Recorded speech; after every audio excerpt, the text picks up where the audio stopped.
এই জাদুবিদ্যা সত্য।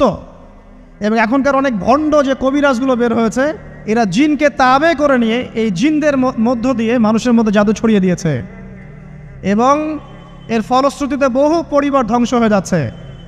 এই জাদুবিদ্যা সত্য। আরও একটা জিনিস সত্য, নবী সাল্লাল্লাহু আলাইহি ওয়াসাল্লাম বলেছেন ইন্না আইনাল হক, চোখের নজর সত্য। নবী করিম সাল্লাল্লাহু আলাইহি ওয়াসাল্লাম বলেছেন চোখের বদনজর সত্য। এই যে আমরা বলি ফেসবুকে এত বেশি ছবি দিয়েন না ভাই, ছবি তুলেন না, বারবার যে বলি নিষেধ করি, কারণ কি জানেন? একটাই কারণ, বিকজ চোখ লাগাটা সত্য। মানুষের চোখ লাগে, এই কথা শুনলে অনেক মজুমদাররা হাসবে না? কথা বুঝতে পারেন নাই? কিন্তু এটা সত্য, কারণ নবী করিম সাল্লাল্লাহু আলাইহি ওয়াসাল্লাম যা বলেছেন সাদাকাল্লাহু ওয়া সাদাকা রাসূলুহুল কারীম, নবী যা বলেছেন, আল্লাহ যা বলেছেন চিরায়ত সত্য। এর বাইরে কোনো সত্য আছে? আচ্ছা দেখেন, আমি বললাম যে জাদুবিদ্যা সত্য। এই জাদুবিদ্যার চর্চা মানুষ করে, এখনও করে, এবং এই জাদু দিয়ে মানুষের ক্ষতি করার জন্যে জিনের প্রয়োজন হয়, দুষ্ট জিন।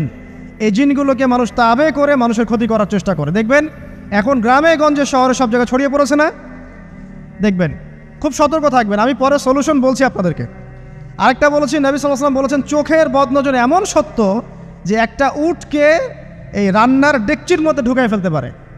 একটা উট খুব সুন্দর, ভালো, আপনি দেখছেন মাশাআল্লাহ বলেন নাই, নজর লেগেছে, উটটা মারা গেছে, দেন তারপর তাকে জবাই করে খেয়ে ফেলতে হয়েছে। একজন সাহাবী গোসল করছিলেন, গোসল, এটা হাদিস সহিহ। এই যে আলেম ওলামা যারা আছেন তারা জানেন যে এই হাদিস সহিহ। একজন সাহাবী গোসল করছেন, তার গায়ের চামড়াটা খুব সুন্দর ছিল, একদম স্কিনটা অনেক সুন্দর থাকে না এমন কিছু মানুষ? আচ্ছা, এখন আরেকজন সাহাবী এই গোসল দেখছেন দূর থেকে, দেখে বলছেন যে কি চমৎকার তার শরীরের রংটা, যেন কুমারী নারীর মতো, অনেকটা এমন একটা কথা তিনি বলেছিলেন। সাথে সাথে এই সাহাবী অজ্ঞান হয়ে পড়ে গেছে। কোন সাহাবী? যিনি গোসল করছিলেন। এখন এটার আপনি কোনো ব্যাখ্যা দিতে পারবেন না তো, এখানে কোনো সায়েন্স দিয়ে বা মেডিকেল সায়েন্স দিয়ে আপনি কোনো ব্যাখ্যা করতে পারবেন না।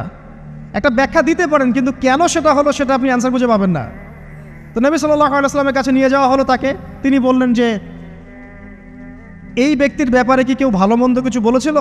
তখন একজন সাহাবী বললেন হ্যাঁ, অমুকে বলেছে এর স্কিনটা অনেক সুন্দর, ওকে ডেকে নিয়ে আসুন। ওকে ডেকে আনা হলো।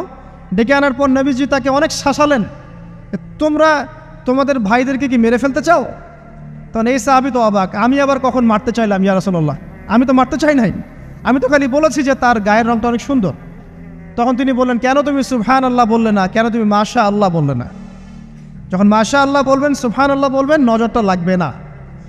আর যখন আপনি মাশাআল্লাহ বলবেন না, সুবহানাল্লাহ বলবেন না, দেখবেন নজর লেগে গেছে। আপনি বিশ্বাস করেন ব্যবসা খুব ভালো চলছে, মানুষ বলল যে বাহ তোর তো ব্যবসা হেভি, লালে লাল শাহজালাল, ঠিক আছে, দেখবেন আপনার কেনা বেচা বন্ধ হয়ে গেছে।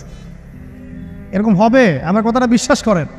এটা কিন্তু সায়েন্স প্রমাণ করতে পারবেন না, আল্লাহ এবং তার রাসূল বলেছেন, তার উপরে কোনো সত্য নেই। আছে সূরা কাহফ 29 নম্বর আয়াত পড়ে দেখেন, আল্লাহ পাক বলছেন ওয়াকুলিল হাক্কু মির রাব্বিকুম, সত্য সেটাই যা তোমার রবের পক্ষ থেকে আসে। ফামান শাআ ফালইউমিন, যার ইচ্ছা হয় বিশ্বাস করুক, ওয়ামান শাআ ফালইয়াকফুর, যার ইচ্ছা হয় সে অস্বীকার করুক। এই কারণে আমরা বলি ফেসবুকে এত বেশি ছবি দেওয়া, এই আই ওয়াশ করা, এই যে শোডাউন করা, হ্যাঁ, ইসলামের কিছু কাজ করলেন একদম মানুষকে না দেখাইতে পারলে ঘুম হচ্ছে না, এগুলো বন্ধ করেন, এগুলো বন্ধ করে দেন আল্লাহর ওয়াস্তে। অফলাইনে কাজ করেন, নিজেকে গোপন করার চেষ্টা করেন। যত বেশি মানুষের কাছে নিজেকে এক্সপোজ করবেন, কাজের বরকত কমে যাবে, কাজের বরকত কমে যাবে, চোখ লাগবে, নজর লাগবে।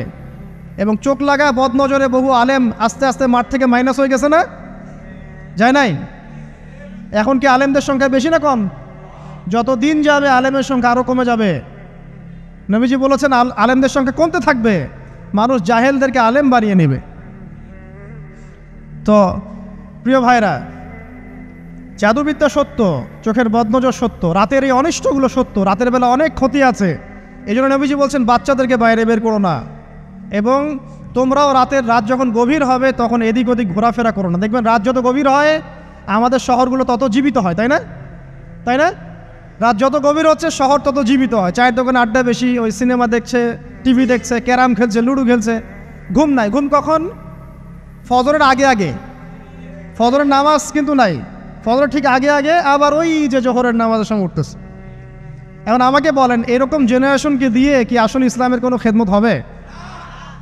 আচ্ছা, নবীজি রাতের বেলা আর্লি ঘুমাতেন, আল্লাহ পাক আমাদের সবাইকে তাড়াতাড়ি ঘুমানোর তৌফিক দান করুন। হ্যাঁ, আপনি ইলম চর্চা করলে রাত জেগে থাকতে পারেন।